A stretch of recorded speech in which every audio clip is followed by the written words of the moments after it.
Bohemian Club? Did you say Bohemian Club? That's where all those rich Republicans go up and stand naked against redwood trees, right? I've never been to the Bohemian Club, but you ought to go. It'd be good for you. You'd get some fresh air. I'm Katie Einstein, and this is Strangeful Things. Sheltering in place is not advised, as your survival cannot be ensured in that scenario. Love has practically caused me to just get you destroyed.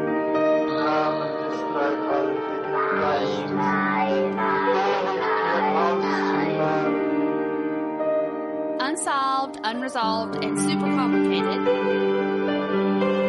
Strangeful Things. So, it's been a minute since the last part of our first ever 4-part episode, but we have a good reason. The last 3 episodes took so much out of everyone that 2 of the Grackles got the Rona, but they're fine now, and Mel's had to take some time off, so we will have no checkmates for the time being. But we do have super powerful pedophiles that make you realize that there is little to no hope for the world. So without further ado, I would like to introduce my fell companions, Shuey and Snoops. And Bill Clinton. And Bill Clinton, who are definitely alive and here on the podcast. What's new and good, gang? Hey, guys. Oh, my God. I feel like we haven't talked to each other in a while. It's kind of crazy. We haven't. I know. Yeah. I know.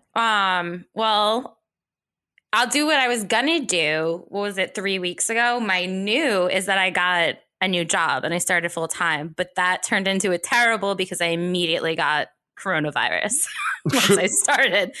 And it took down our entire family. So that kind of stunk. But yeah, I started a new job.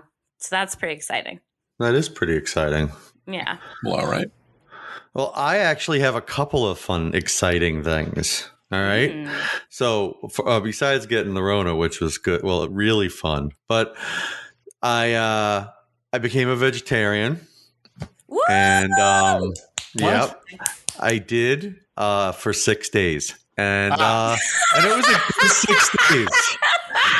You got me. I went believable. for 6 days. 6 days is So now that's so good. That's great. Yeah, I won't tell you. I won't say why because that'll be even sadder than the topic of the we don't even show. want to go back down there. So that's 1, and 2 is my house is in contract, so I will be in North Carolina in less than 2 months. Come to me. Boo. I know. I will miss Snoops, but that's about it. But you'll gain a me. Yeah. Huh. How many miles away do I have to be? Less than Not 25. many. Not many at all. Any more than 5, and I'm outside of his. This is where I My go range. radius. Yes. That's how Oh my gosh. All right. Well, You know what I'm excited about? I'm excited to come visit you, but we wouldn't tell Acadia and I would just show it like on his To front show door. up at his house. Let me in. I think it would be terrifying for you, Acadia. that would be so. I thought you were going to go the other way with it, and I was going to feel really badly, like that you would go, "Oh, I'd come and visit Shuey, and then And never not tell tell you? Acadia, and then just go home." Oh Like- my God. Wah, wah, wah. My brother-in-law.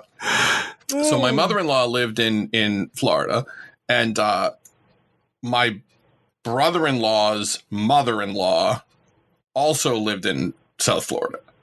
Okay. Right, his wife's mother. Right. They went to see her and never told his mother. Oh, that's not good. Like, and they were like 2 towns away. Wow. I'm like, what a fucking dick. Do they have All right. do they have a bad relationship or is it No, just, it's just. It's that's weird. so crappy. People are fucked up.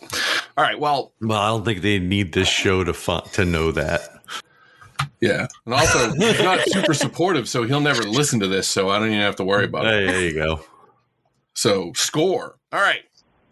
After I found out you guys had the Rona, I tried to find some crackpot article that foretold lots of crazy side effects that would not show up for years, like your nipples would invert or your top teeth and your bottom teeth would swap places while you were asleep.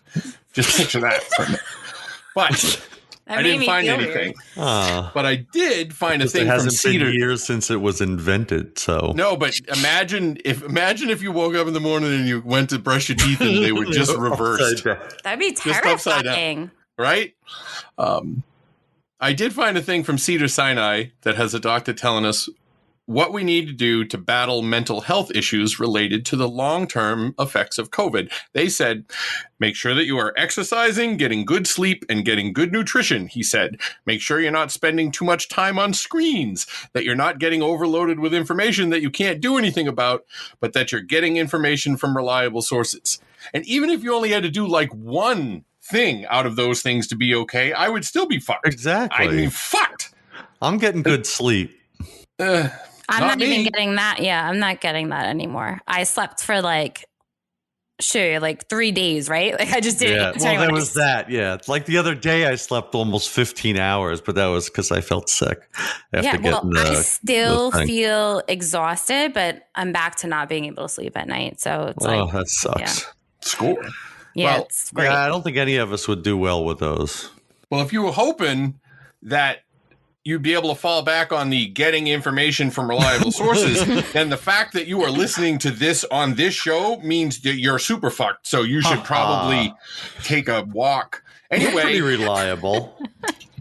If we're all going to end up brain damaged, then jamming some more pedophiles in your ears can't be that big of a deal. So don't be babies. Just make about sure it. you're shoving them there. I don't like the shoving, jamming pedophiles into anything. I don't like that imagery at all. Don't be babies about it. Seriously, don't be babies, or some rich politician will bang you and then turn you into a delicious milkshake. Seems like this would be a good time for some context. Not that milkshakes made of babies can ever have a positive spin, but if someone just came in, there may be questions. What about Hitler babies? You mean baby Hitlers or Hitler's actual babies? Honestly, I don't want to know what she meant, because either one is a wonderful thought exercise. And I think the answer is that if you encountered either baby Hitler or the evil brood of Hitler, would they have mustaches? Yes. That's how you can recognize them. And A, you would not bang any of them, and B, you would certainly not drink them. I could see drinking them being like a bad way to get a curse or something like that. And we don't need to outline the reasons why banging them is a bad idea. If you can't figure that out on your own, I respectfully ask you to delete this show from your Microsoft Zune. Hey, I had a Zune.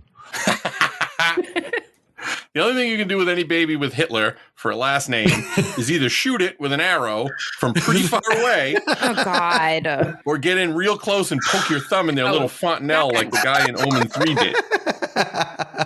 So now that we've wrapped that up nicely and prepared everyone, actually we didn't prepare anyone for anything. At least if the opportunity to kill a baby Hitler comes up, everybody is ready. Yeah, So everybody's ready for that. Snoops. That just made me nauseous, but all right. Okay, so if you missed parts 1 to 3, you basically have the following going on. And this is a mashup of all the shows, so you'll have to listen to them all to figure out what kind of fucked up order Acadia told the story in. But this is just an overarching thing. So also, this starts with the whole allegedly tag because, slander. Anyway. In the 1980s, some rich and politically connected people had a racket set up where they either stole kids off the street, like Johnny Gosh, or plucked them out of a very fancy orphanage outside Omaha, Nebraska, called Boys Town.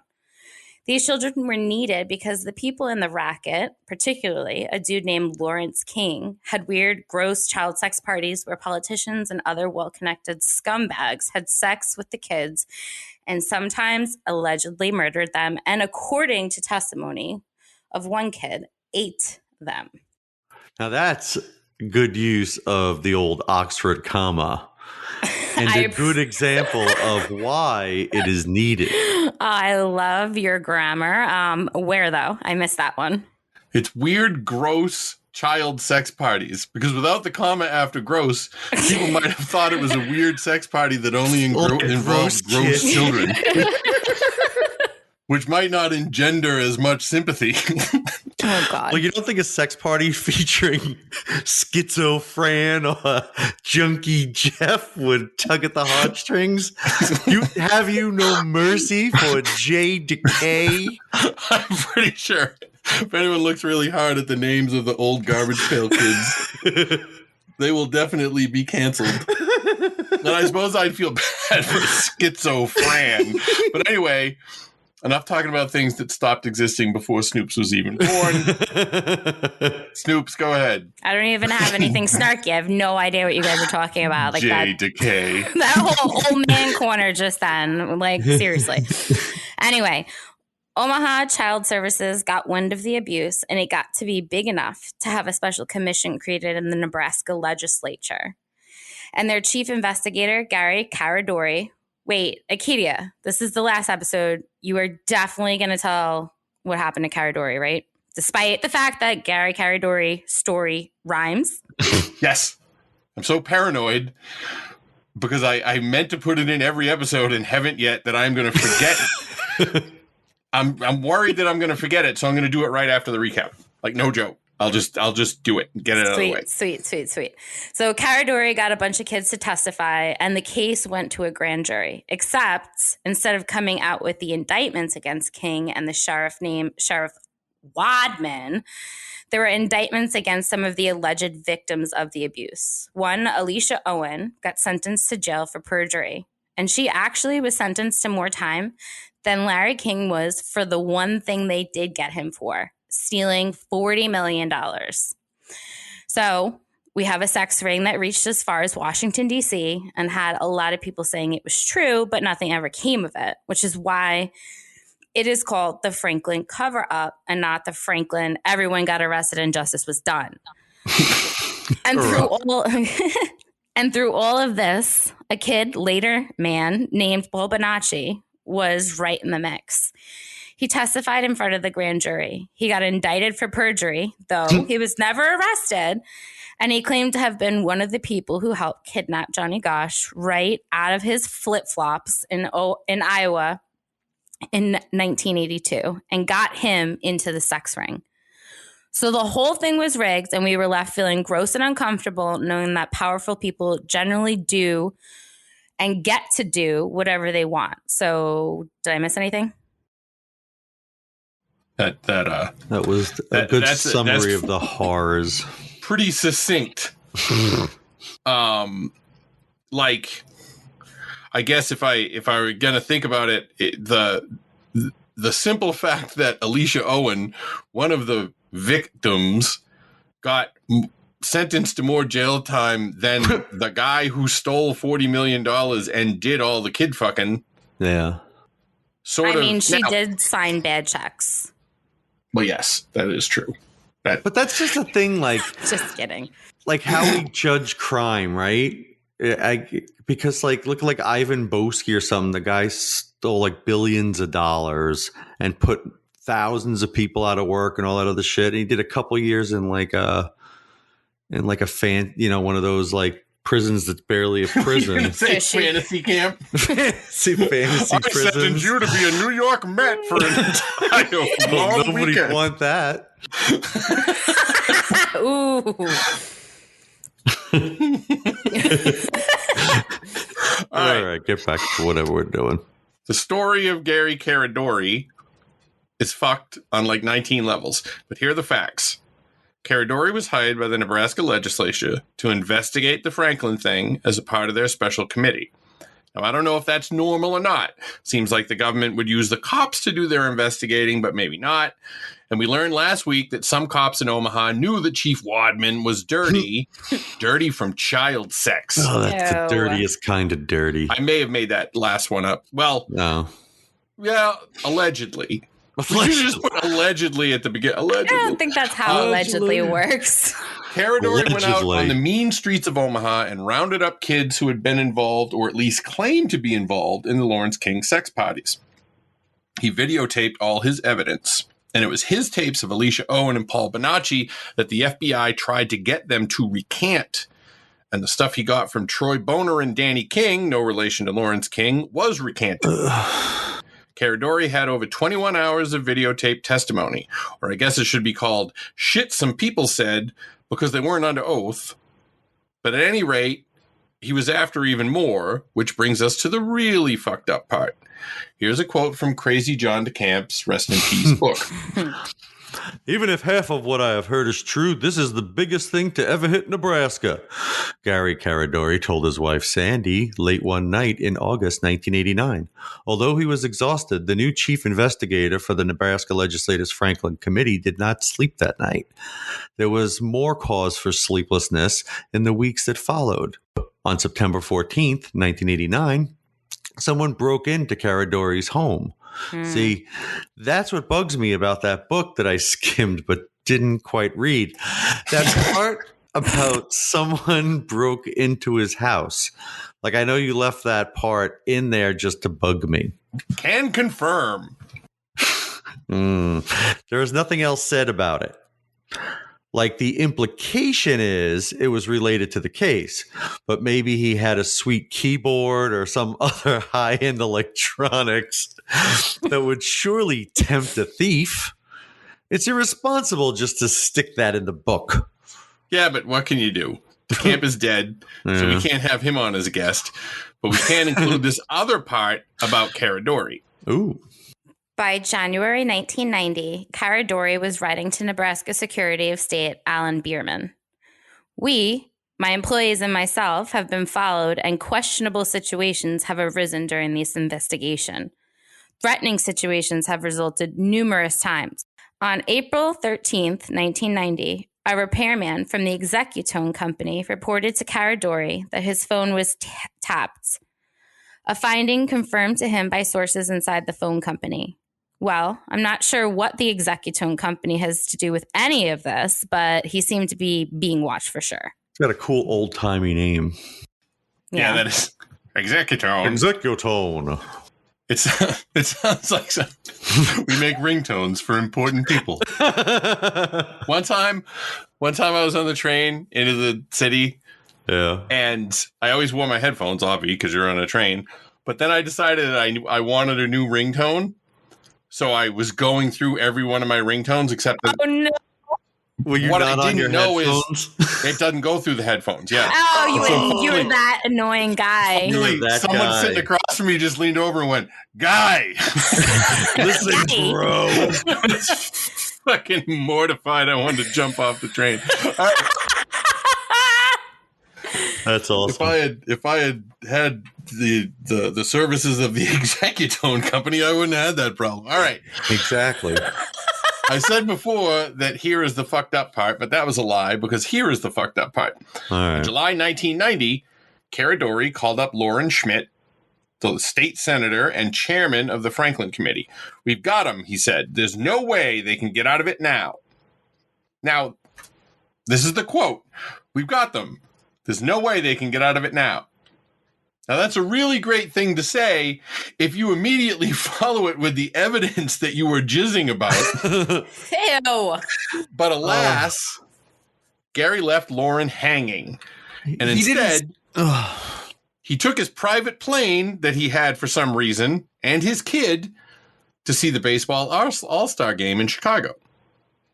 By the way, the 1990 All-Star game was in Chicago at Wrigley Field. The game was boring. The American League won 2-0. But that was not the only reason that Caradori and his kid went. Because Caradori, who you will remember, also taking his young son, was going to meet the guy who was going to give him the sweet, sweet evidence that the sex ring would not be able to get out of. The guy he was meeting? A child pornographer with the ridiculous name of Rusty Nelson. All of this makes me feel like Rusty Nelson, folks. Oh, come on. Nelson, who was named after a sex move where the guy picks their partner up by the waist, flips them over somehow, sticks their nose up their butthole, and then, I don't know, tombstone pile drives them maybe. I'm blocking this out. Nelson is still alive, and according to the fucking top journalism site freerangehumans.net, who interviewed him, According to Rusty, without tangible evidence, he was jailed as a sex offender and subjected to extensive CIA mind control techniques of sleep deprivation, mass drugging, and repatterning by endless loop tapes. And according to Nick Bryant, who wrote the other book about Franklin, the one that focuses mainly on the cover-up part, and actually, was printed by a place whose job it is to print books, as opposed to DeCamp's book, which I think was printed at a Kinko's in Chicago. In Chicago, he met with Rusty Nelson, who was a child pornographer and also, I think, a blackmail photographer. I spent a lot of time with Rusty. He's kind of an unsavory guy. But in an investigation like this, you have to spend a lot of time with unsavory people. It's just the way it is. Rusty said that he had given pictures to Gary Caradori of the pedophilic exploits of King and the other powerful people when they met in Chicago. I have 4 points of corroboration other than Nelson that Gary Caradori did get pictures in Chicago. So, Gary Caradori took his child on a private plane to go get kiddie porn. Yeah. Not something I would do. Yeah. Probably doesn't get him down to the... If we're going to say Gary Caradori got kiddie porn on his trip to Chicago with his kid, why don't we know about it? Yeah. Well, let the newspaper, the Lincoln Star, tell us. Investigator's death leads to suspicions about foul play. Oh, crap. Franklin credit investigator and young son killed in crash of private plane.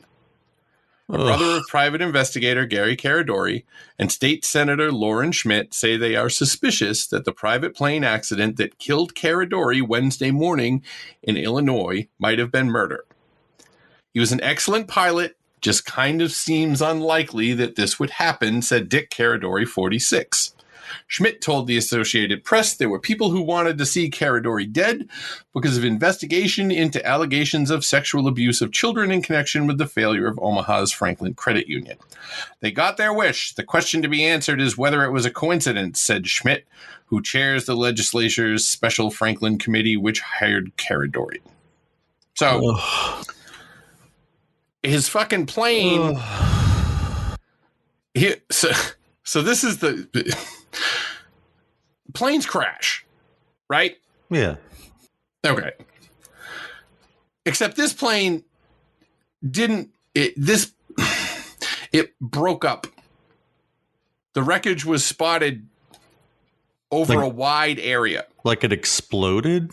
Like it broke up in midair and then parts of it fell.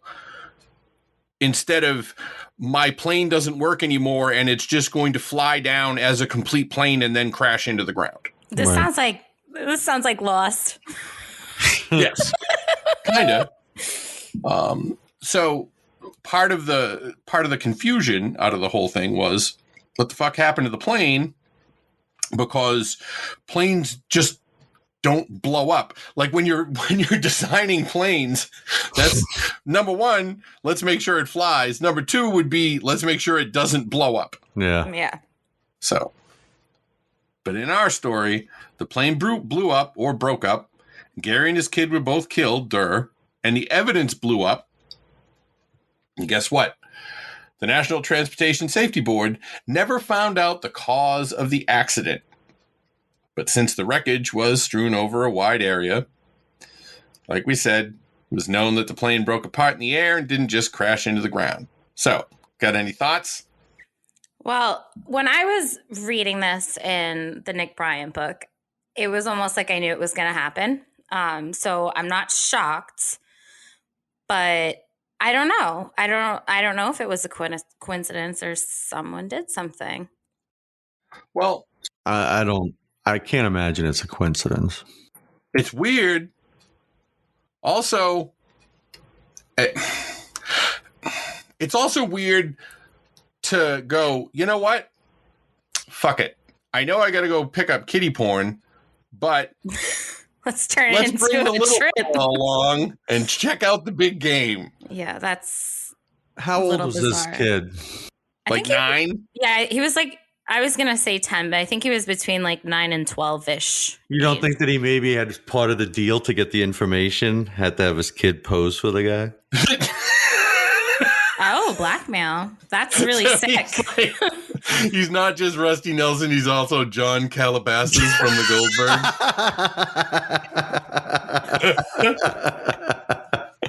All right. So, And I'm just stuck on, I don't know, Shui, maybe you can. I'm stuck on before when you're talking about Rusty Nelson. That is the worst name. I don't want to go back to that That's part. like a gay porn star's name. I was stuck on the fact, I'm just going back to try to find that quote.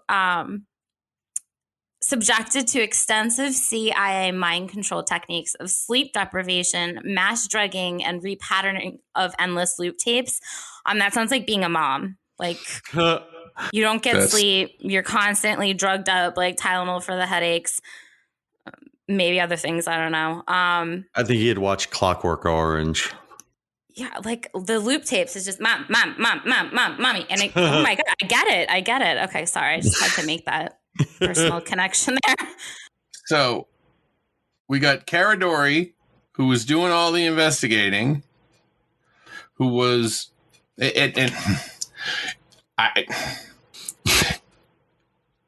right. This is the part that doesn't make any sense to me. There's a lot of parts that don't make any sense to me. Yeah. This is a big one. If I work for you and my job is to prove that there are a bunch of pedophiles, me going to get the kiddie porn pictures from the guy who took the kiddie porn pictures that was going to prove that there was a child sex ring would be important information to relate to my boss. Not, I'm getting the big ding dong, Lauren. Don't worry about it. Get ready, because here comes the whole pound cake and like other random things that he could have called it, instead of just saying, yes, there's a guy in Chicago that has the pictures and I'm going to get him and then we'll have all the kiddie porn evidence. Yeah. Like, that doesn't take any longer to say. Right. You know what I mean?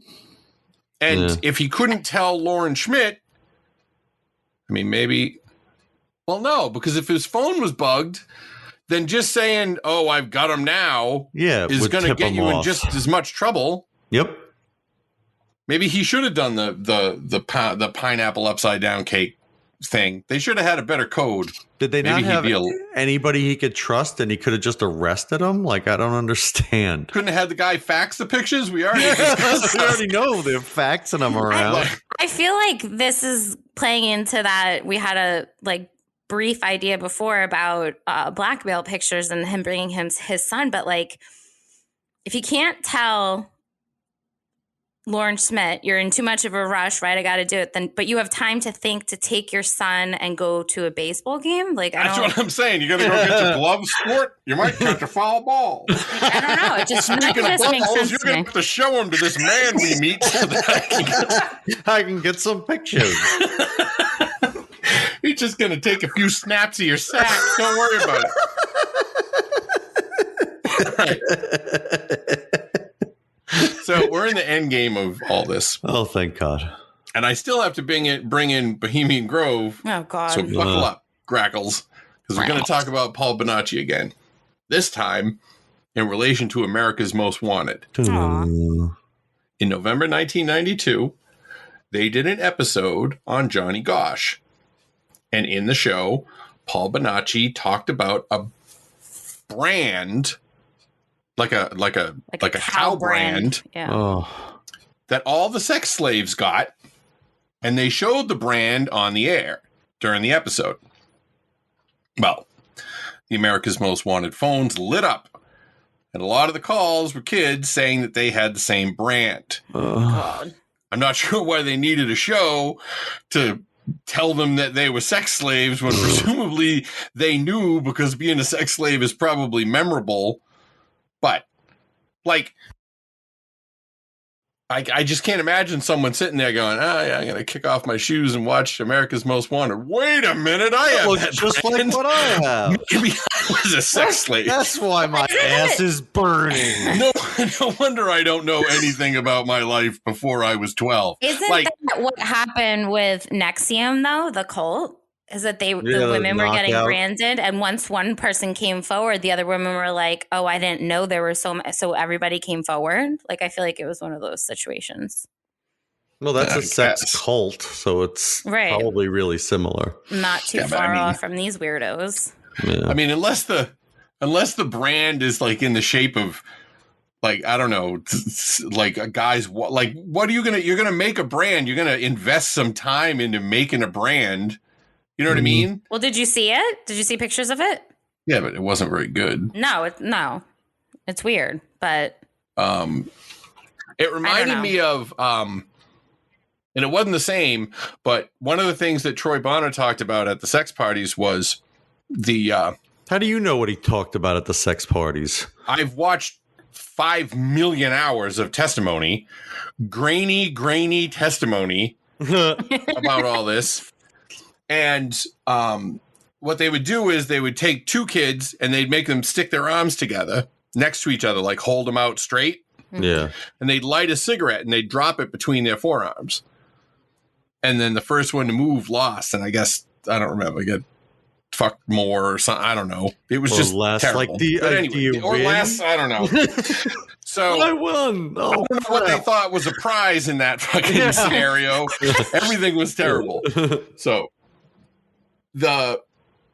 but America's Most Wanted did the Johnny Gosh thing because it was Right. still kind of, I mean, it was only, it was the 10-year anniversary basically. Oh, yeah. And Noreen Gosh, mother of disappeared Johnny, after that got a letter from someone named Jimmy. Now, Jimmy told Noreen that he had been a sex slave like Paul Bonacci and presumably Johnny Gosh. But as always, the focus is Paul Bonacci. Well, yeah. But Paul and Jimmy were both willing to talk to America's Most Wanted. And they did an episode. Because America's Most Wanted sort of thought Paul was full of shit like everyone did. Right. But in the episode, Jimmy and Paul told the producers that there was a house in Colorado where they had been taken for fuck parties. They described the house. They described an elephant-shaped rock in front of the house. And they said that there was a secret chamber under the house where the kids would get stashed in case some nerd who wasn't down with kid fucking parties showed up to the house. Hey, what's going on here? Hey, pizza's here. Hey, so America's Most Wanted probably said, yeah, right, prove it. Right. And they did. Because they went to Colorado and the house and the rock and the chamber were all there. Like everything they said was true. So suck on that. Yeah, I mean, and how much more compelling does it get than that? Because they show you, they bring you in the house and they show you. What happened with all this? Well, the show asked the Iowa cops why they never talked to Bonacci when he had evidence corroborated by Jimmy that at the very least there was a sex slave with the initials JG because they were carved into the crawl space. I mean, technically, I guess it could have been Jeff Goldblum. Or Jake Gyllenhaal. He seems like he would get enslaved pretty easily. It could have been Jennifer Garner, you sexist bastards. They had women as slaves too. That's true. I In guess. particular, Alicia Owen could have avoided jail if she recanted her story. But she didn't. And she did the fucking time.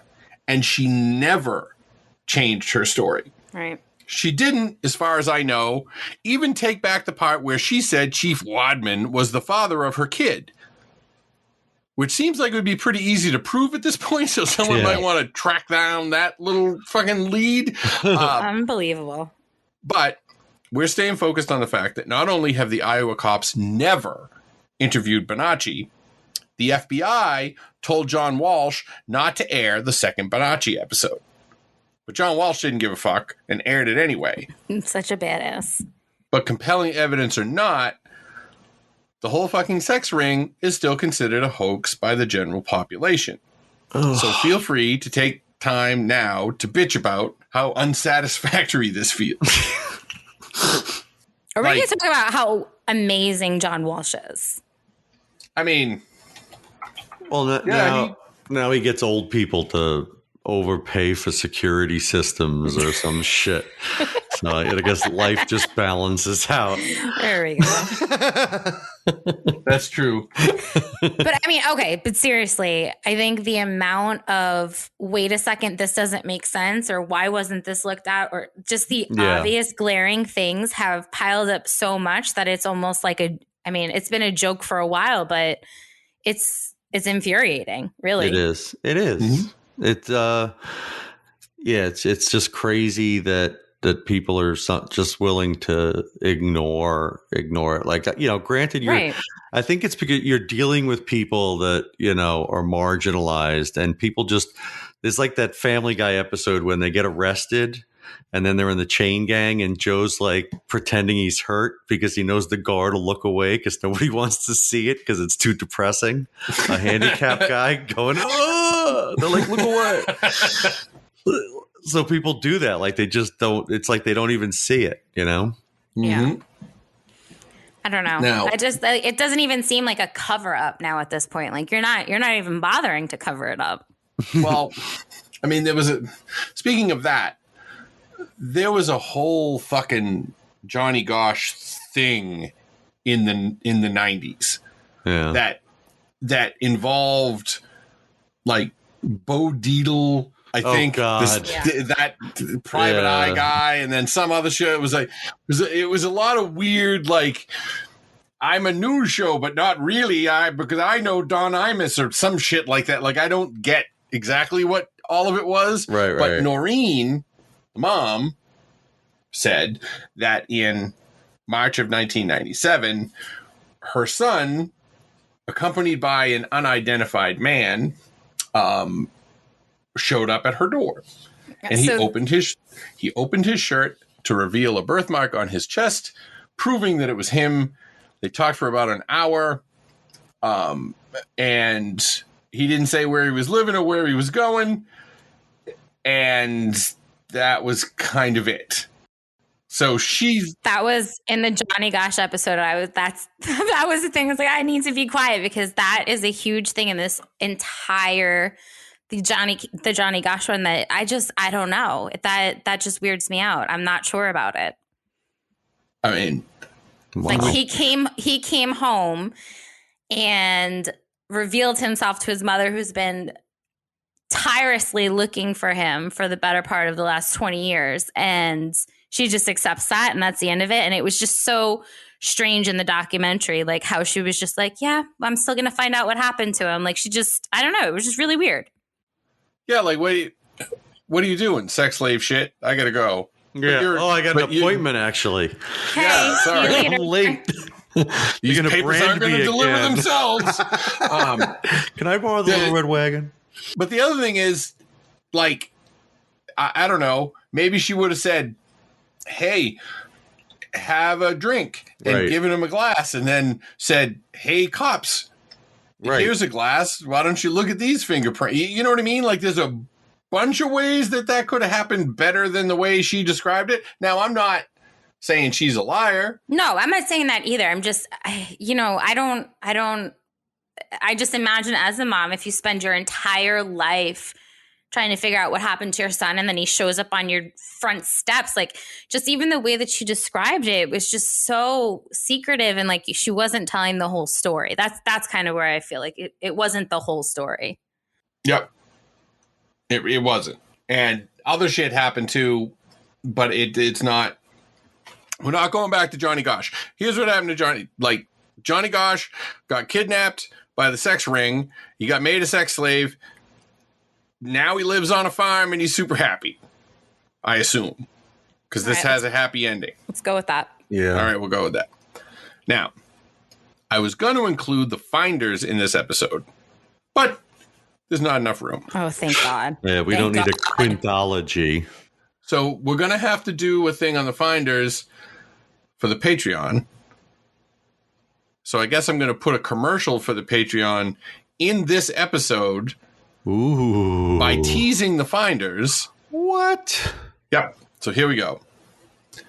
Join us at patreon.com/strangeful as we explore the curious case of the finders, This case brings us both to Washington, D.C. and Florida and includes such scandalous details as...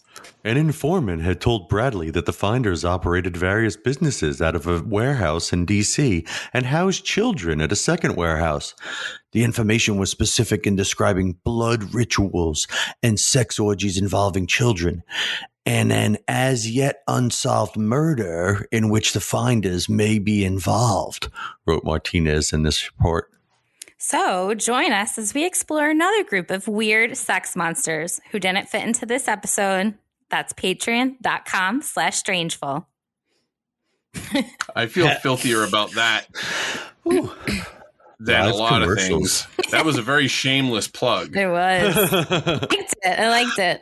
You know what? He put it in there forcing us now That's to right. do finders. I'm not. Exactly. He just boxed us in. We're committed to it now. Now we're committed. Well, I can still edit it out. It never happened. Yeah, but it's a good commercial. Never You suck. happened. All right. And I'll never know because I'll never listen. Exactly. All right. So I feel filthy, but not as filthy as we're all going to feel in a minute. Because welcome to the Grove, which is the private but not secret meeting place in Monterey, California of the Bohemian Club. And this will require a little bit of defining. So here we go. Snoops. Yep, on it. A bohemian is a socially unconventional person, especially one who is involved in the arts. And according to the Encyclopedia Britannica, Bohemia is a historical country of Central Europe that was a kingdom in the Holy Roman Empire and subsequently a province in Habsburg's Austrian Empire. From 1918 to 1939 and from 1945 to 1992, it was part of the Czechoslovakia. And since 1993, it has formed much of the Czech Republic. And describing someone who is not from Bohemia, a Bohemian comes from, big surprise, racism. No. Well, I know, shocking. The French in the 1850s called gypsies, which is also racist, by the way, Bohemians. So in our modern times, folks of that descent should be called Roma. But the racist term gypsy was not racist enough for the French, so they called them Bohemians. That's great. Well, the Bohemian Club was founded in 1872 by a bunch of journalists. And it actually has a location in San Francisco, where I assume people sit on high-back chairs behind giant newspapers and drink brandy, saying, harumph, harumph, harumph, a lot.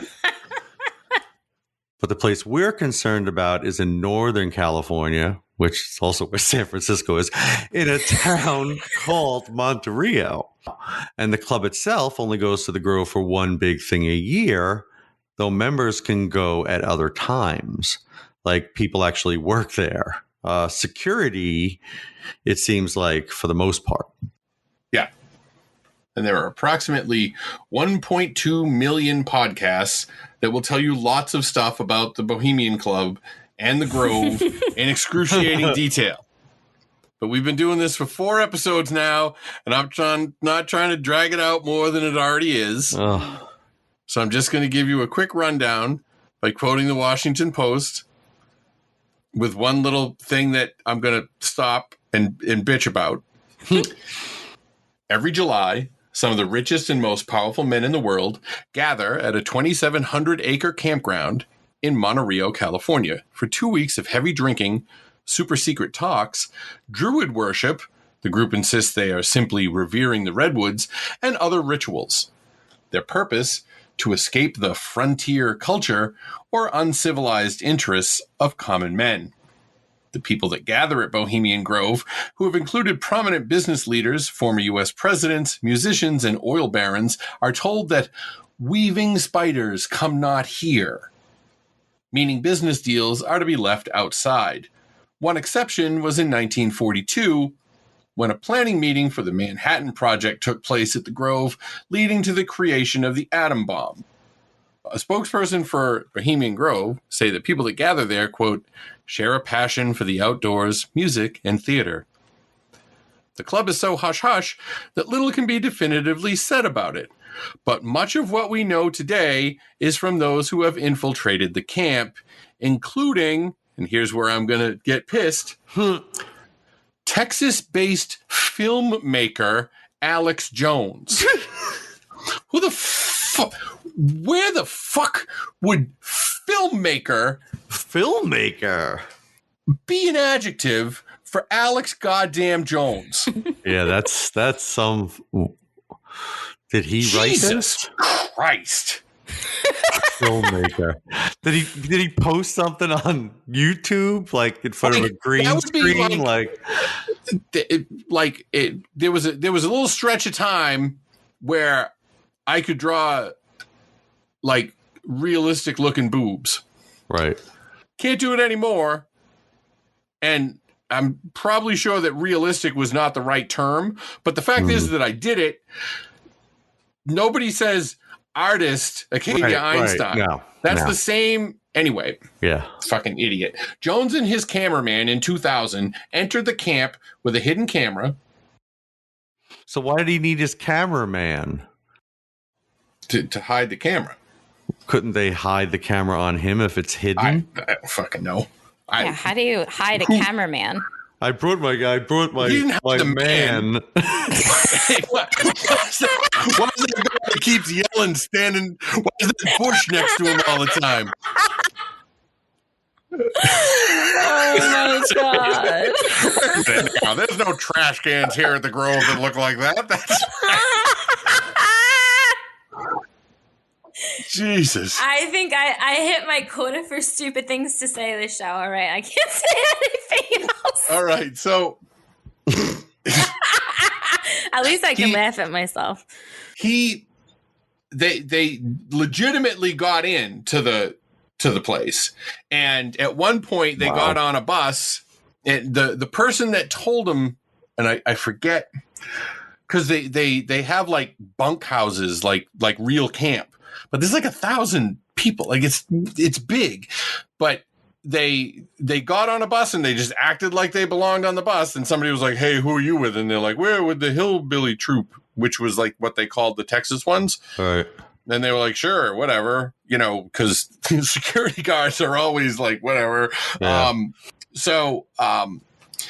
He filmed a Bohemian Grove ceremony called Cremation of the Care. During the ceremony, members wear costumes and cremate a coffin effigy called Care before a 40-foot owl, which is supposed to be stone, but it's actually made of concrete, in deference to the surrounding redwood trees. Bohemian Grove spokesperson calls the ceremony a traditional musical drama celebrating nature and summertime. The spokesperson also said that while Jones's comments are inaccurate, the footage is real. So,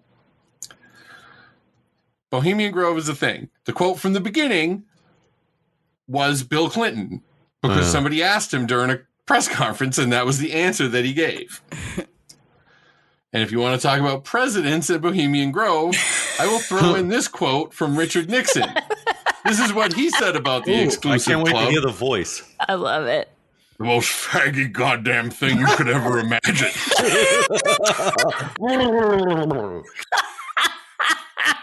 No, I don't know why I find that. It's not funny, but... So why do we care about some hangout for rich jerks? Well, before we get to that, what do you guys think of hangouts for rich jerks in general? Like Skull and Bones and shit like that. I don't know. I feel like this is always a thing. Like, whether we're talking about like the Freemasons, the Illuminati, like it's always a thing, but you can never prove it. Like, it's just, I don't know. Yeah. I think it's ways for the people at the top to stay at the top. You know, they all do shit together and share all their secrets and all that shit, and the rest of us are all. I want to know that video. Did you see anybody did anybody knew? No, it was dark in the video. Yeah, it's don't watch it. All right, it's really bizarre. It's just a bunch of pixelated shit. It's like a more annoying episode of like Ghost Hunters where it's just a bunch of people fucking bumbling around in the dark. Did you see that? Oh, I didn't see that. You can see the ceremony pretty well. I mean, it seems like they're hiding behind a tree, but you definitely see the ceremony, the costumes, you see the casket, and it looks like there's like a little, it looks like it's made out of twigs, but it looks like almost like the body of a child in the casket. And you see this huge owl statue, and it's very, very spooky. It's spooky, but it wasn't like they were fucking, just getting someone wheeled out a wheelbarrow full of babies and they started pitchforking them in. It wasn't like Wicker Man. There wasn't like somebody flirting in it, right? But it almost felt more like I hate to be so wishy-washy about this, like on the fence, but like it almost seemed like it was very theatrical, and I don't know. Oh, sure. It is 100%. Like, so maybe, maybe the Bohemian Club meant a lot more before communication was so easy. You know what I mean? Yeah. Like, it's one thing if, if you want to travel, I'll travel across country, dear. I'll see you in 2 years. Now, that would have been a big deal. Even the atomic bomb thing would have been a big deal. Although I kind of think that's bullshit too, because I can just imagine them all sitting around smoking pipes going, well, who's going to do it? And then be like, what about that Jew Oppenheimer? And that would have been like, no, not him. Like, I can't see that, because I think that they all would not have let any Jewish person in there, and I don't even know how they got Oppenheimer. You could use that wonderful theory that Einstein, that other famous Jew, came up with. Wow, these Jews are going to make a bomb. We better beat them to it. that's probably the most likely scenario. Oh my God! Exactly. And it is weird that Skull and Bones, like in the 2004 election, Bush and Kerry were both members of Skull and Bones. Right. Like it's just weird. And and part of this is it's got to be some kind of weird power play where they're like, hey, yeah, you might be candidate for president, but we all played the cracker game together, so I know. You know what I mean? So right. So don't step out of line or whatever, because so maybe you're gonna these get things are like the rich and powerful's like checks and balances system. Exactly. Well, for each other. Right. Yeah. Exactly. Yeah. Exactly. You know what the cracker game is, right, Snoops? No, I don't know what the cracker game is. Now you're just setting me up to sound stupid. No, this it speaks very highly of you that you don't know what the cracker game is.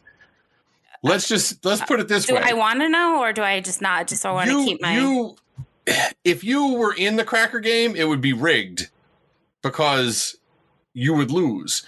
The cracker game is a bunch of fellas stand around a cracker, beaten off. What?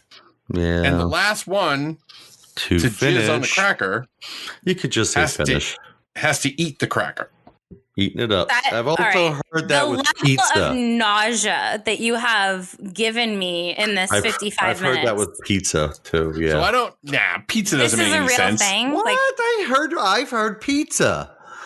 I think that if you're really going to do a cracker is too small. All right. A pizza is too big. If it's like 8 guys, you don't know what it's like 8 Peter Norths. You freaking pile the whole thing up. I'm gonna put my foot down and say it was a Pop-Tart. Like that would make the most. That's like the perfect size. No, what did you say? Did you say a Pop-Tart? What's a Pop-Tart? What's a Pop-Tart? Yeah, you know what I mean. The breakfast that you put it in the toaster. Hold on, everybody, say it one more time, Akita. Pop-Tart, right? Pop-Tart. Pop-Tart. Pop-Tart. A Pop-Tart? Yes. A Pop-Tart. Do you when you go to the grocery store, what do you call it? You don't call it a buggy. When you go to the grocery store, do you put your Pop-Tart in your cart? Yes, I do. Say it.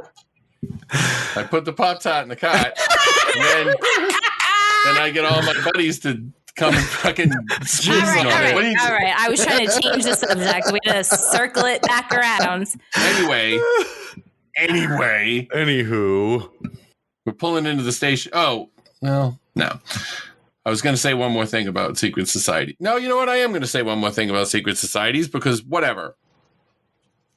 If you have read Bill Cooper's book, and I can tell by the silence Nope, haven't that read you it.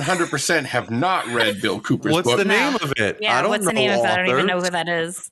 Behold a Pale Horse Yes, is the I name of it. definitely have not read that. It Nope. was published in the 90s. The Tom Bill Clancy. Cooper, no. Is that Tom Bill Clancy? Cooper was he was ex-Navy, and he was a bit of a pill, and essentially his book sort of tied all the conspiracies together. It's imagine Ooh. if the X-Files was a guy, Mm. okay? But is Now- it like wacky out there, or it's like makes you think? So. Was it a DeCant book or was it a Bryant book? Honestly, it's in a class all by itself. Okay. Because, like, he goes into, like, long detail about aliens and that aliens are real, etc. And really, because this was the 90s, harps on the New World Order thing. And and he did die in a shootout with the FBI. What? So there's something. Do you have this book, Acadia? Yeah. And one of the things he said in the book, which, and this will matter with secret societies, is in the 90s, you can just pull up the Zapruder film and watch it whenever you want it. Right. His big revelation was, if you watch the Zapruder film, you can see clearly that it's the driver that turns around and shoots Kennedy. Now, there was a big thing about that for a while, but once you could just watch the Zapruder film whenever you wanted, everyone was like, no, it's obviously not the That's driver. not what's happening at all. But when he wrote the book, everyone was like, whoa, you know what I mean? It's true, Like, man. I heard it. exactly.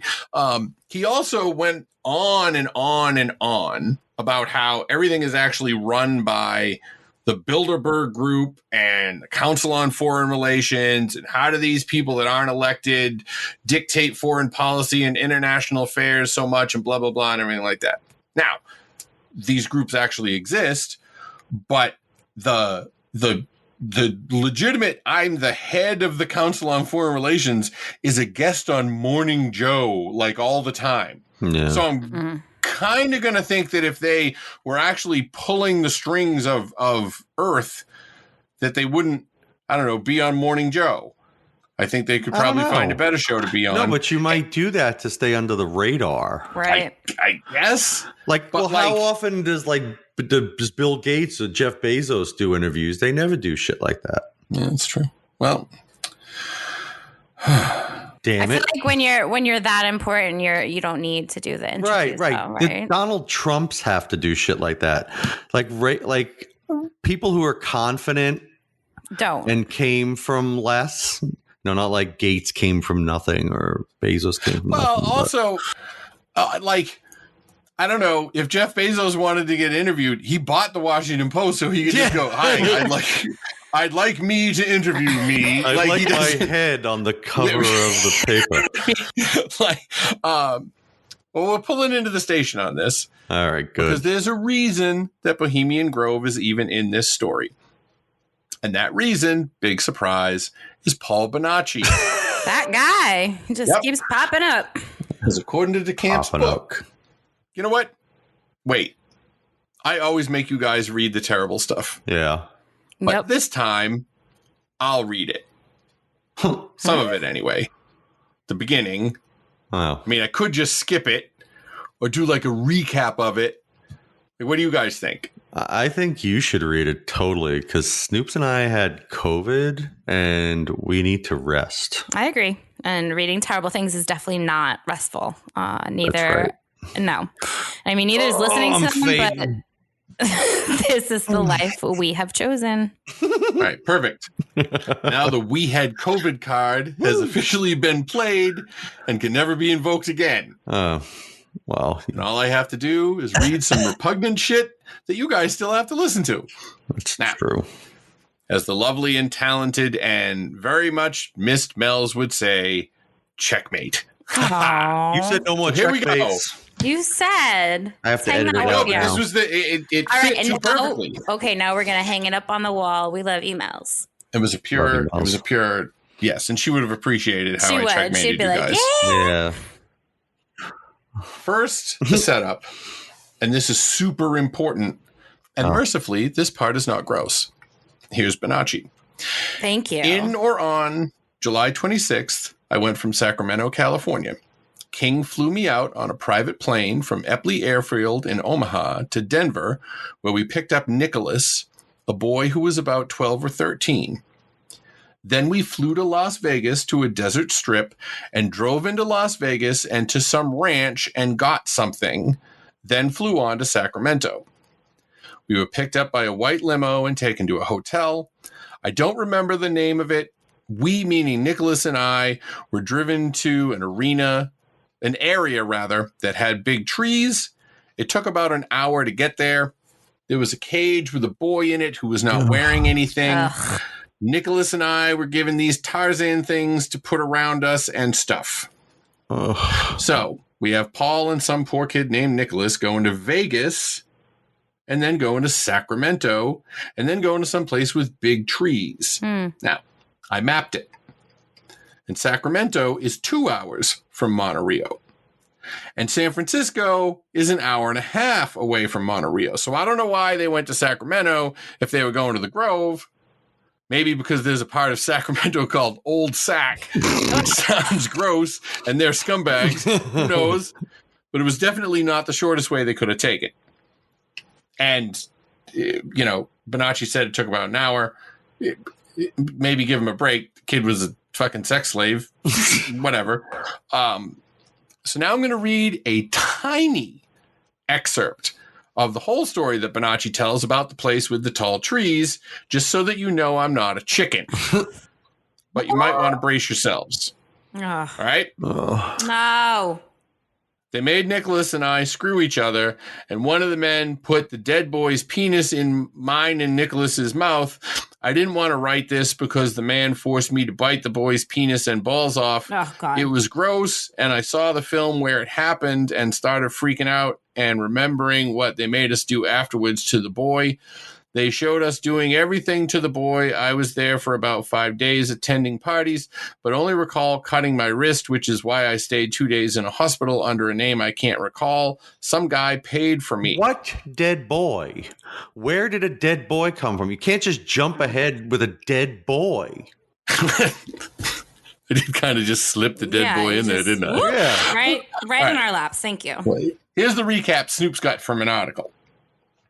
In his book, the camp relates many interviews and discussions with Paul Bonacci, the young man who claims to have been involved with the kidnapping of Johnny Gosch. Bonacci told horrific tales of being forced into sex with adults and other children. In one case, he recalls being flown into Nevada with another young boy whom he did not know. They took on another passenger there and headed to a secluded location where Bonacci says he was forced to have sex with the younger boy. The young boy, Bonacci claims in this book, was also forced to have sex with adult males, who then killed the boy with a gunshot to the head. Bonacci says he was then forced to have sex with the corpse. Now, that's not Nicholas.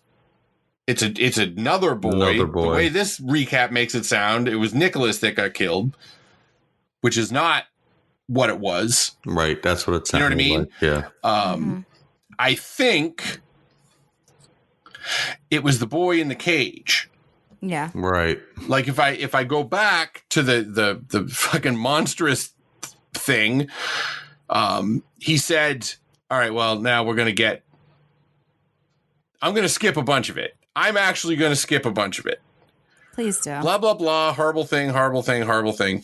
We did this stuff to the boy for about 30 minutes or an hour when a man came in and kicked us and stuff in the balls and picked us up and threw us. He grabbed the boy and started fucking him and stuff. Ugh. The man was about 10 inches long and the boy screamed and stuff, and the man was forcing himself into the boy all the way. The boy was bleeding from his rectum, and the men tossed him and me and stuff and put the boy right next to me and grabbed a gun and blew the boy's head off. Oh my God. So it wasn't Nicholas. It was the kid in the cage. Yeah. Now, that's fucking awful. But it's also important, as weird as that is to believe, because in this recap, we have them saying they picked up someone in Las Vegas. Mm-hmm. Where in the DeCamp book, Bonacci says they picked up something. Now, why is that so important? Well, according to the story, the person who shot all the disgusting kiddie porn snuff movie scenes at the location with the tall trees was the person that they picked up in Las Vegas. And that person's name was allegedly Hunter S. Thompson. What? So now let's chew on that for a minute. So this is like what kind of started me going down this whole path a couple years ago, is finding this out about Hunter S. Thompson. He's a real sick dude. He's a real sick dude, allegedly. Yeah. Well, he killed himself in 2005. And the stories swirling around this supposed connection say that it makes sense that he killed himself because of the guilt over what he did. But that doesn't make any sense to me, because the original incident was in like 1989 or whatever. And I'm pretty sure that 15 years of just bopping around knowing that you filmed, stand by for a repeat of this quote, the boy was bleeding from his rectum and the men tossed him and me and stuff and put the boy right next to me and grabbed a gun and blew the boy's head off, is something I feel like you would think about a lot. He was going to get caught or was going to rat people out, and he got suicided. Yeah, that makes way more sense. And they bring that up in the book too. Yeah. But that whole terrible story from Bonacci is why Bohemian Grove is even in the story at all. Because of course a super secret club that has all rich and powerful people in it fucks kids, right? I mean, how could they not?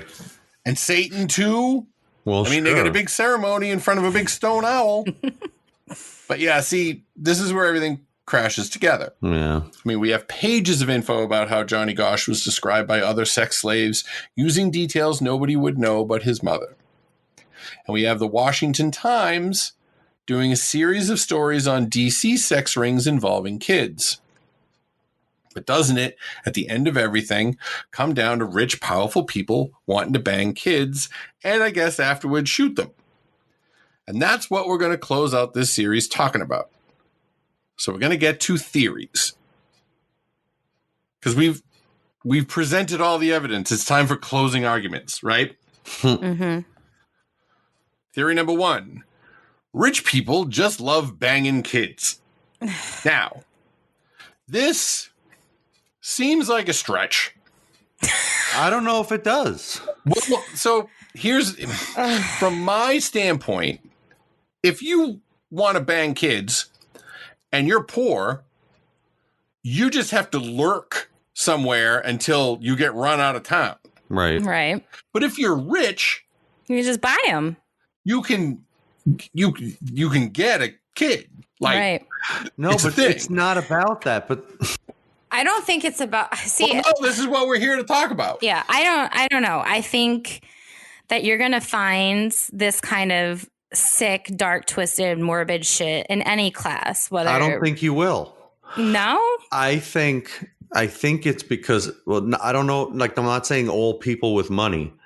But these people believe themselves to be above the law, that no Right. rules apply to them. They're so rich, they can do whatever they want. And what's the worst thing you can imagine doing? It's hurting a fucking kid. Right. So they fucking get off on it. I mean, don't it does think come that's down much to of a that, stretch. No, I think the power part of it is definitely believable. I don't know. I think we're normal, semi-normal human beings, so it's like hard to stretch your mind there. Yeah. I mean, I guess if you're going to use that theory, Mm-hmm. then it would be like, okay, we'll just use, generic. We'll just say Scrooge McDuck. Yeah. Okay. Okay.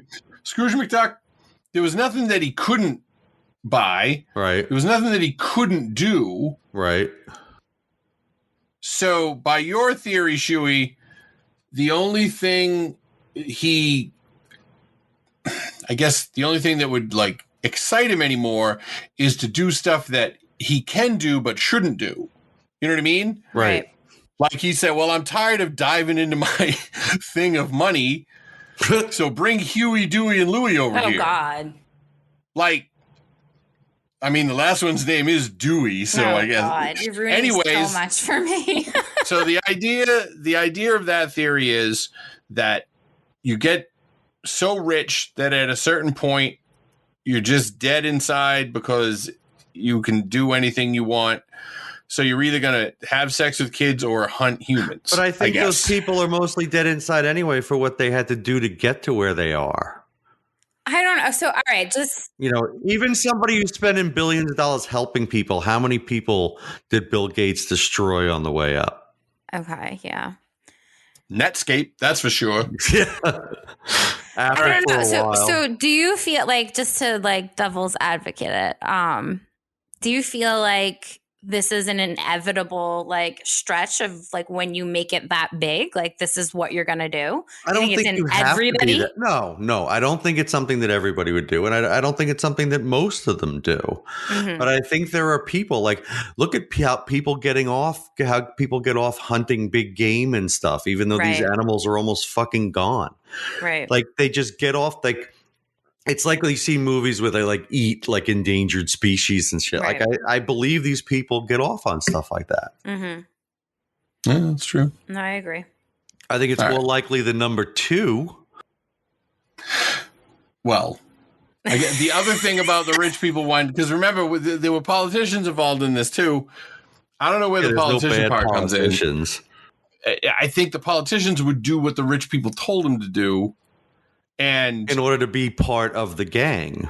And apparently a huge part of King's whole thing was we're going to, put them in these fuck parties. Then we're going to take pictures of them. Right. And then they're going to be boned because they have to do what we want or we'll show them their kid banging pictures. Yep. Kind of reminds me of something. Nothing, not to get political, but how else do you explain like somebody like Lindsey Graham being so anti-Trump and then being Trump's lap boy unless somebody has something on Lindsey Graham. Yeah.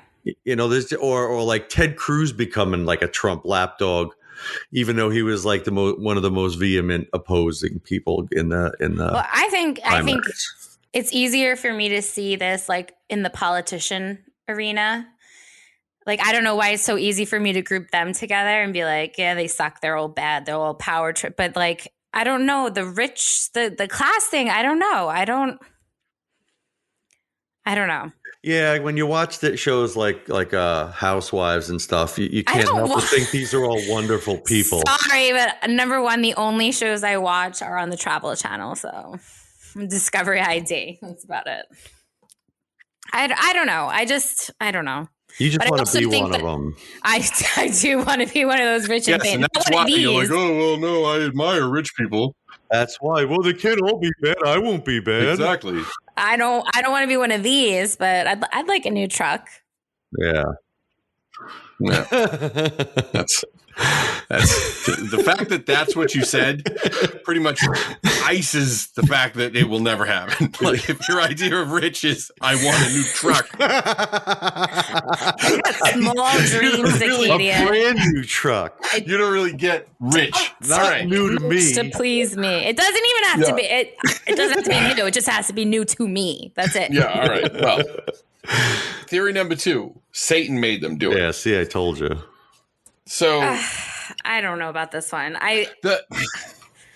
They remember Satanic Panic, right? Yeah. But I think satanic rituals. What changed my mind was watching that brilliant piece of journalism, journalistic filmmaking, that film production that the filmmaker provided us with. Because I didn't get that satanic vibe from it. It was very theatrical. It seemed just like very old school. Or nature-y. Yeah, not so much nature. It was definitely dark. It was definitely weird, but it was almost like, don't want to like group a class of people together, but like, you know, like in high school, like the theater kids, like they were a little weird, you know, like this was a little weird. It didn't scream to me like, holy shit, these guys are about to like, you know, chant to the devil. Like, I don't know. Mm-hmm. But then if you go and you read those, you know, listen to those thousands of podcasts about the finders, I do find that I get more satanic vibes from that for sure. But No. Well, the thing of it is that everything is so fucking like Christianity centric. Right. You're like, so many people on the fucking planet don't give a shit who Satan is. Right. And they're still banging kids. Yeah. So, well, are you know what I mean? Like it's not. I think I don't remember what it was a couple episodes ago, but I don't remember. But I don't even remember what we were talking about. But Shui said, you know, we do these things to make ourselves feel better about it because we're not as dark and twisted as these people. Like they're monsters, but we have to make them out to be monsters. And I think that that's what this whole satanic panic thing is like. We don't want to be associated with that. We don't want to think that someone of our genealogy could do something like that. So we need to come up with an excuse of why, you know, someone is so evil. Yeah, it's got to be, because only a Satanist would bang a kid, which the Satanists are going like, that's the opposite of what we do. That's not what we do here. That's not what we do here. That's not in the charter. I don't know what group it is in the charter, but so. All right, we're going to just put that one to the side because the Satanists don't deserve it. Theory number 3, all of this was a bullshit attempt to get money. By whom? Who got rich off Bonacci this? And Alicia Owen. Oh, because they're rolling in the dough now, right? I mean, well, so Bonacci did have a civil suit, and I think he was awarded... I think it was over $1 million, but he never received payment. He never received it. Yeah. But who was it against? That's also against Larry King. Oh, against Larry King. Larry King? Yes, it was against Larry King. Except that, and that's always a big piece of evidence that's thrown out there to say, oh, well, you know, he got awarded $1 million. Larry King never showed up. Right. It was a default judgment. By default. Yeah, it was a default judgment. One of those. So it wasn't it wasn't like there was a. But that might be one of those examples of where these rich people think they're above the law. They don't have to show up and they don't have to be held accountable for what they did. Exactly. So obviously, since none of the people that we talked about on this show most people have ever seen. And if you did see him, it was in a fucking rerun of the Faith Daniels show from the 90s or some shit like that nobody has ever seen. So they didn't get rich. The only people that got rich in this whole story were the people that were rich to start with. Right. So it was not... I just keep going back to the fact that Alicia Owen... Remember, we did the transcript call. Yeah, we did that. Where Troy tried to trick her. Called up and said, stop lying. She's like, I'm not lying. He's like, yeah. Like, stop doing it anyway. He was terrible. Yeah. She went to jail instead of recanting. Changing her story. She could have easily just said, I lied, and they would have let her go. Exactly. So that's fucked up. Or just the simple fact that she was sentenced to more time than Larry King was sentenced for stealing. Now, she didn't serve it all. He ended up serving more time. But but still. So just this whole thing is push down the people who are down and to keep those people up top. Yep. Well, that's everything. I know. It's the fourth theory. I could go with this one, the most likely one, in my view, is that we're doomed. Oh, yeah. 100%. Because if you look at all of this stuff and it is very easy to go, well, this is all bullshit. Look how fucking far-fetched it is. It doesn't make any sense whatsoever, blah, blah, blah, blah, blah. Yeah. But if in the year like 2010, No, 2005, I said to you, there's this super rich guy in Florida who bangs all these underage girls, but he also hangs around with all these politicians and donates to all these scientific research places. Mm-hmm. And one time he actually got caught, but the U.S. attorney gave him a sweetheart deal, and that U.S. attorney eventually became Secretary of Labor. Paul Acosta. You would say the same fucking thing. You would be like, that's fucking stupid bullshit. Yeah. None of that makes any sense. And then if you topped it off with, and they finally arrested him, and even though he was 100% on suicide watch, he managed to commit suicide. Yeah, okay. And the only thing in the run-up to the 2020 election that united the right and the left was the fact that not one person on this planet thought that Epstein actually killed himself. That was the only thing everyone could agree on.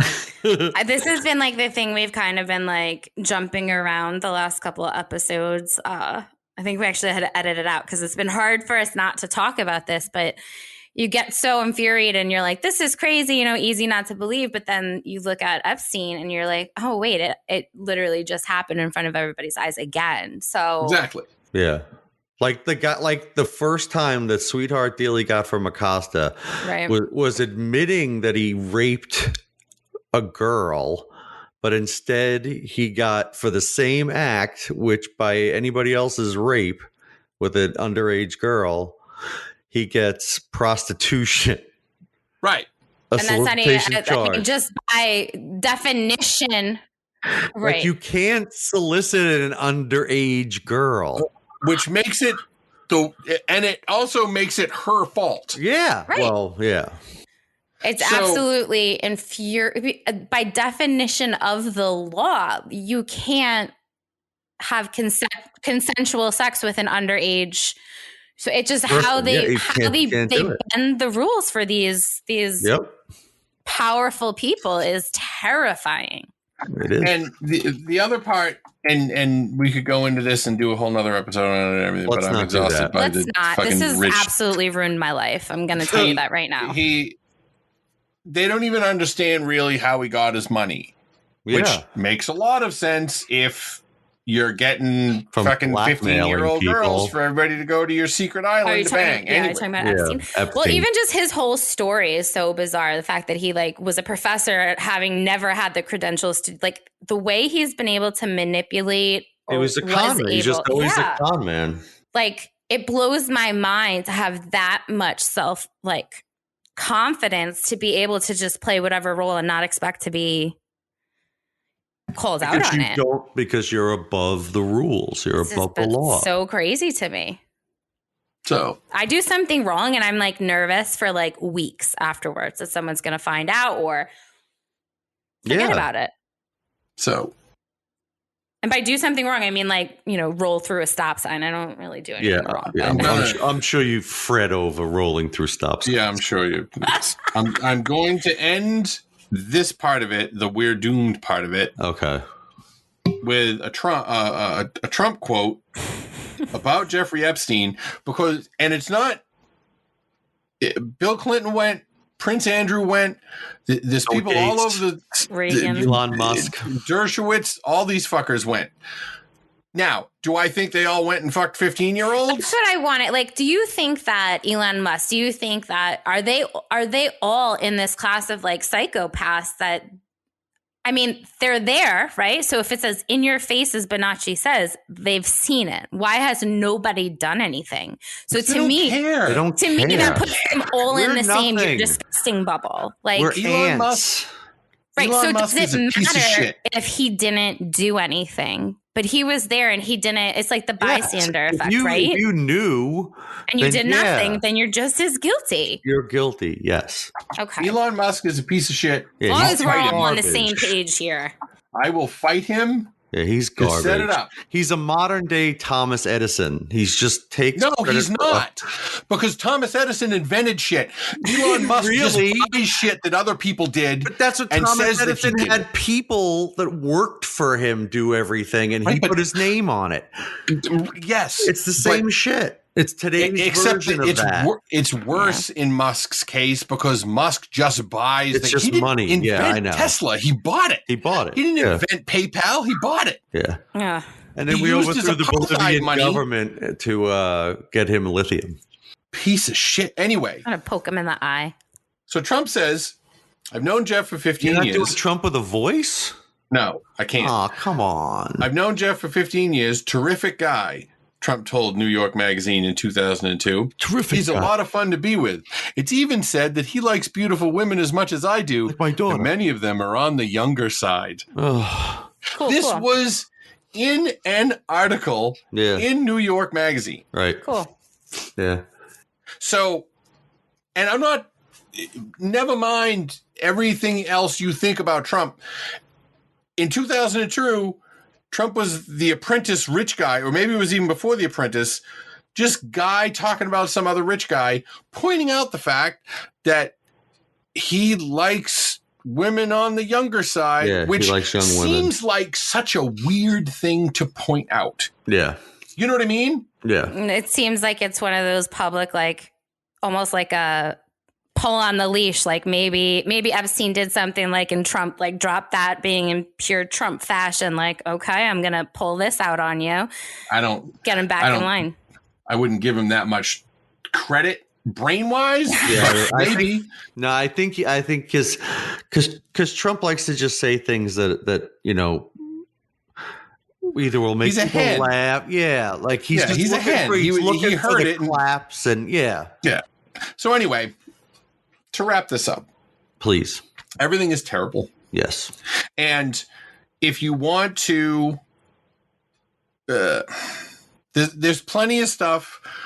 If you want to learn more about Franklin and all of this stuff, you can also watch the first season of True Detective, which not only was partially based on the Jefferson Davis 8, which is an episode we did last season, but also partly based on Franklin. So, and it's the good one that has Matthew McConaughey Yeah, I was and gonna Woody say it's also Harrelson. the best season of Yes, and Alexandra Daddario's boobs, which Yeah. always made me laugh because Barack Obama, when they asked him what he'd been watching on TV, he said True Detective was awesome, and Alexandra Daddario goes, "I can't believe the president has seen my boobs." That's So, I guess should we tell people how to get us? funny. Oh, God. all right. Everybody's tired. We went an hour and a half. Oh my God, I didn't even look at the timer. Wow. Yeah. Well, you can reach me on Instagram at Chewy Time. I'm also on Twitter, Chewy Time. You can get Acadia on Twitter at Acadia or on Instagram at Acadia Einstein. And Snoops is at Snoop Strange on Instagram. You can also reach out to the show at Strangeful Pod on Twitter and at Strangeful Things on Instagram. Yep. We also have a Facebook page. That's Strangeful pretty- Things Facebook page too. That's pretty poppin'. That's All right. popping and hopping. What do you got, Snoops? Yeah, so get on whatever device you're using to listen to us. If you could rate and review us, give us those 5 stars. Say something nice to us. It's been really hard these last couple of weeks. We need some smiles. I mean, and give us 5 stars unless it goes up to like 10. Then give us 10. Us 10. Yeah, Give The us point like is give us the most. Yeah, don't. we do, want the yeah. mostest. We just Please. don't get us on a technicality. No. 5 out of 100. So Perfect. you can also go to patreon.com/strangeful so that you too can have Friday night voice chats with the Strangeful gang. That's a thing now. I'm so bummed I missed that. Not every Friday night, but we're definitely Oh, doing it alright. again. All right, I that's can't wait. fine. I can't Look, wait. don't set expectations like this is going to be a weekly thing. No. I can't wait to hear like It was the fun. patrons' voices, like match their voices with. Yep. It was fun. Because like we I talked to already them. know. Howley doesn't match at all. No, not at all. No. I'm like dying to know what Howley sounds He like. sounds way younger than he writes. Yep. Interesting. So yeah, that's that's it. going to be cool. Yeah.